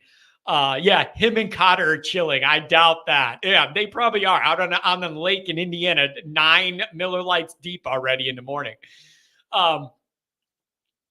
So yeah, I think we're gonna, I do not, Andrew, not at all. I just, ever since the Jordan Bulls era was over, not one bit. I don't watch the playoffs. I do not care. I do not care. I've tried to care. I don't care. So the last I followed the NBA was when the Bulls were in their good run, and not since. All right, you guys, really, really good show. Well-rounded. I enjoyed this. It was fun. All right. I'll see you guys probably tomorrow night. Stay tuned for that. Take care.